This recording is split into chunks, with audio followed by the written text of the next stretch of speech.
एक लड़की थी जो हर सोमवार व्रत करती थी। 16 पूरे हुए और 17वें सोमवार को वो लापता हो गई। गांव वालों का कहना है कि उसने व्रत का वास्तविक उद्देश्य समझ लिया था और फिर शंकर जी ने उसे अपने लोग बुला लिया।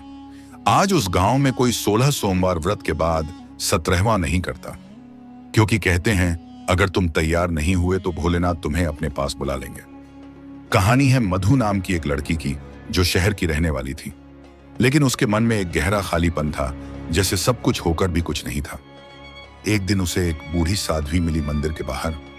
हुआ हबीसा है सोएब बहार, जिन्होंने कहा, बेटी, अगर जीवन का असली अर्थ जानना चाहो तो 16 सोमवार व्रत करो, लेकिन चेतावनी है, अगर तुम सिर्फ वर पाने के लिए करोगी तो तुम्हें कुछ नहीं मिलेगा। लेकिन अगर तुम सत्य जानना चाहो तो 17वें सोमवार पर शिव स्वयं तुम्हारे सामने होंगे। मधु ने व्रत शुरू किया।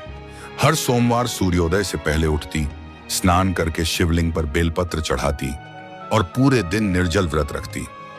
पहले 3 सोमवार तक कुछ नहीं हुआ।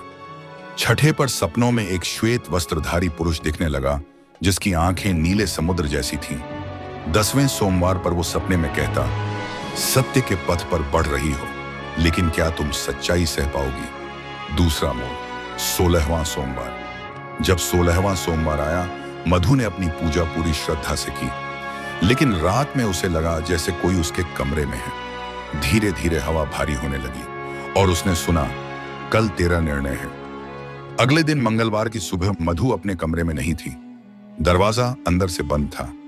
वो कहीं नहीं थी, न खिड़की खुली थी न दरवाजा, लेकिन कमरे में शिव पुराण का एक पन्ना खुला हुआ पड़ा था, जिसमें लिखा था, जब साधक व्रत के 16 पथ पार कर लेता है तो अंतिम परीक्षा स्वयं शिव लेते हैं। अगर आत्मा तैयार हो तो वह संसार से मुक्त हो जाती है। तीसरा रहस्य, पुलिस, परिवार और वो पेड़। पुलिस को बुलाया गया। खोजबीन शुरू हुई, लेकिन अगले दिन गांव के पुराने शिव मंदिर के पीछे वाले बरगद के पेड़ से धीमी धीमी डमरू की आवाज आने लगी।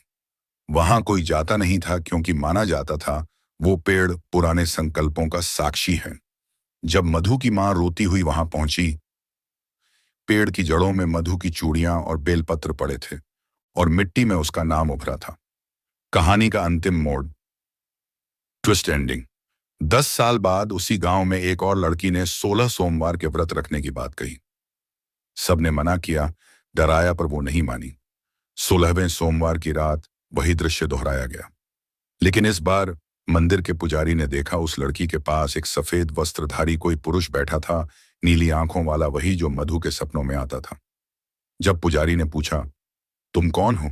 उस पुरुष ने केवल मुस्कुराकर कहा, जो 16 सोमवार पूरे करता है वो भक्त नहीं रह जाता, वो शिव का अंश बन जाता है।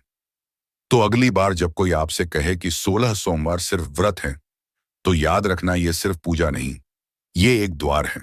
सवाल ये नहीं कि तुम भोलेनाथ को देख पाओगे या नहीं, सवाल ये है, क्या तुम सच में तैयार हो उन्हें देखने के लिए?